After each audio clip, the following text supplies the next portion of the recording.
చెప్తున్నాను అధ్యక్ష. ఇంకా అధ్యక్ష, ఈ రోజు మహిళల గురించి మాట్లాడటం అన్నది మహిళల గురించి భాష గారు అయిన తర్వాత మాట్లాడతారు. మేడం గారు చెప్పిన తర్వాత నేను మీకు మేడం మీరు చేతితో మాట్లాడండి. చాలా అనకూడదు కాబట్టి నేను ఆగుతున్నా. ఇప్పటి వరకు సభ్యులు అడిగిన క్వశ్చన్స్ ని దాటి నేను ఒక్క లైన్ ముందుకెళ్ళానేమో మీరే చెప్పండి. సభ్యులు అడిగిన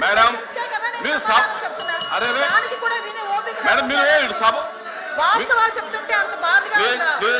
వాస్తవాలు చెప్తుంటే అంత బాధగా ఉందా మీకు? మేడం మీరు చేతితో మాట్లాడండి. అధ్యక్ష ఇంకొక 2 నిమిషాలు అధ్యక్ష. మీరు సభతో మాట్లాడండి, చేతితో మాట్లాడండి.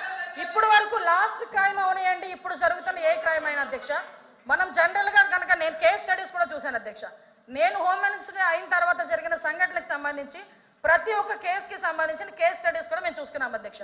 మేజర్ పార్ట్ గాంజాయి డ్రగ్స్ వాటిని బేస్ చేసుకొని అలాంటి వాళ్ళ పరిస్థితిలోని ఎక్కువగా జరిగిన పరిస్థితి అధ్యక్ష. 5 సంవత్సరాలు గాంజాయి మీద ఒక్క రివ్యూ చేశాడు అధ్యక్ష మాజీ ముఖ్యమంత్రి జగన్మోహన్ రెడ్డి. గాంజాయి మీద ఒక్క రివ్యూ అధ్యక్ష. ఈ రోజు గాంజాయిని అరికట్టడానికి దమ్మున్న నాయకుడు మా నాయకుడు గంజాయి నార్కోటిక్ టాస్క్ ఫోర్స్ ఈ రోజు తీసుకొచ్చారు అధ్యక్ష. 5 సంవత్సరాల్లో గంజాయి గురించి ఒక్కసారి కూడా మాట్లాడలేదు అధ్యక్ష. నేను విషయం చెప్తున్నాను అధ్యక్ష. దాని ప్యారలల్ గా ఈ రోజు వరకు జరుగుతున్న సంఘటనలు ఈ రకంగా వచ్చినాయి అధ్యక్ష. దయచేసి అది కూడా ఆలోచించుకోవాలి. ఒకటి లాస్ట్ అండ్ ఫైనల్ గా చెప్తాను అధ్యక్ష, ఈ గవర్నమెంట్ మహిళల భద్రత మీద పెద్ద పీట వేసింది. మహిళల భద్రత గురించి ఈ రోజుకి కూడా మేము స్టాండ్ అయి ఉన్నాం. స్పెషల్ కోర్టులు ఏర్పాటు చేసి ఎవరైతే నిందితులు ఉన్నారో వాళ్ళకి త్వరితగతిన శిక్షలు పడేటట్టుగా ఈ రోజు గవర్నమెంట్ తీసుకుంటుంది. మహిళల విషయంలో ఇంక్లూడింగ్ జగన్మోహన్ రెడ్డి తల్లికి చెల్లికి అన్యాయం జరిగిన ఈ రోజు ఈ గవర్నమెంట్ మేము నుంచుంటామని చెప్పి మీ సభాముఖంగా మీ అందరికీ కూడా తెలియజేసుకుంటాం అధ్యక్ష. దాని మీద మేము స్టాండ్ అయ్యాం. వాళ్ళు చేసిన దానికి అధ్యక్ష నేను చెప్పిన దాంట్లో ఏ తప్పు ఉందని అందరు నుంచున్నారు చెప్పండి అధ్యక్ష. అదేంటి అధ్యక్ష, అందరూ నుంచున్నారు కదా. నేను చెప్పిన దాంట్లో ఏం తప్పు ఉందో అడగమనండి.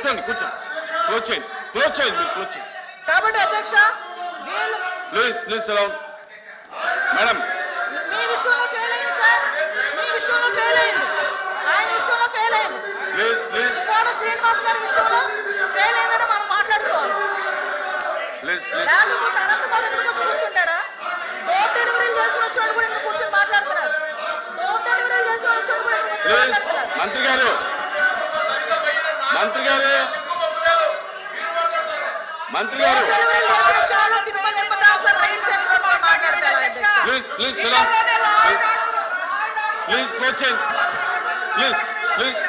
ఎలా మాట్లాడమంటారు అధ్యక్ష? క్లోజ్ చేయండి. కాబట్టి అధ్యక్ష ఈ రోజుకి కూడా మహిళల భద్రత విషయంలో ఈ గవర్నమెంట్ స్టాండ్ అయి ఉన్నాం. మేజర్ పార్టీ మహిళల రక్షణ విషయంలో పెట్టుకున్నాం. మహిళల జోలికి వచ్చిన మహిళల గురించి సోషల్ మీడియాలో ఇష్టానుసారంగా మాట్లాడిన బూతులు తిట్టినా కూడా ఈ గవర్నమెంట్ ఫర్మ్ గా వ్యవహరించి వాళ్ళకి శిక్షలు విధించేటట్టుగా మేము ఉంటాము. మళ్ళీ ఇంకో విషయం చెప్తాను అధ్యక్ష, దేవతలు పూజింపబడాలని మాట్లాడారు. నేను ఒకటే మాట్లాడుతున్నా, జగన్మోహన్ రెడ్డి తల్లికి చెల్లికి బాబాయ్ కూతురైన ఆ చెల్లికి కూడా అన్యాయం జరిగిన ఈ రోజు మేము నుంచుంటామని మీ అందరికీ కూడా తెలియజేసుకుంటాం అధ్యక్ష. వాళ్ళకి సహాయ సహకారం అందిస్తాం, వాళ్ళకి కూడా న్యాయం జరిగేటట్టుగా చేస్తాం.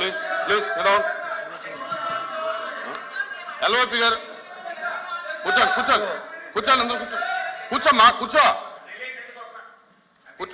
కూర్చోండి. ఎల్ఓపి గారు మారుతున్నారు, కూర్చోండి. అధ్యక్ష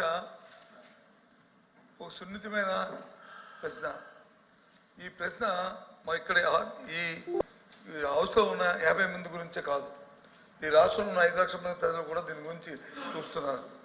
రాష్ట్రంలో శాంతి భద్రతలు ఎలా ఉన్నాయి, ఏ విధంగా ఉన్నాయని. సభ్యులు అడిగిన ప్రశ్నకి వచ్చి సూటిగా సమాధానం చెప్పకుండా దానికి వారు వచ్చి బాధ్యత కాకుండా అబాధ్యతగా వారు వచ్చి రాజకీయ ఉపన్యాసం కోసం రాజకీయ అద్దె కోసం చేస్తున్న ఈ నేపథ్యంలో ముఖ్యంగా మేమే కాదు అధ్యక్ష, ప్రభుత్వంలో ఉన్న నేనైతే చదివా సందర్భం అయినా కాకపోయినప్పటికీ సొంతంగా ఉన్న ప్రభుత్వంలో డిప్యూటీ సీఎం గారు కూడా రాష్ట్రంలో శాంతి భద్రతలు క్షీణించాయనే విషయాన్ని కూడా చెప్పిన విషయాన్ని ఈ నేపథ్యంలో ఈ ప్రశ్నకు సరైన సమాధానాన్ని ప్రభుత్వం రాకుండా దాన్ని రాజకీయం చేయాలనే ఉద్దేశంతో రాజకీయం చేయాలనే ఉద్దేశంతో వారు ఇచ్చిన సమాధానానికి నిరసనగా మేము వచ్చి ఈ ప్రశ్నకి వాకౌట్ చేస్తాం అధ్యక్ష. అధ్యక్ష అధ్యక్ష సభలో వాస్తవాలు వినే ఓపిక లేక వాకౌట్ చేస్తున్నారు. సభలో వాళ్ళు చేసే దౌర్భాగ్యాలు వినే ఓపిక లేక సహించలేక వాకౌట్ చేస్తున్నారు. నిజంగా దమ్ముంటే నుంచోమనండి, ఆయన అడిగిన దానికి సమాధానం చెప్తా నేను. మేడం కూర్చోమనండి సార్, మేము సమాధానం చెప్తాము. వెళ్ళిపోతామని మాట్లాడడం ఏంటి సార్? ఇప్పుడు అనాలి షేమ్ అని. మేడం మీరు 1 మినిట్ మీరు బాధ్యత గల మంత్రి అయి ఉండి దమ్ము ధైర్యం అనేది మాట్లాడటం కరెక్ట్ కాదు. దమ్ము ఏంటి ఇదేనా? క్షమించండి ప్లీజ్ ఫిరాన్ సార్. యనమల రామకృష్ణ గారు. అధ్యక్ష, లోపి గారు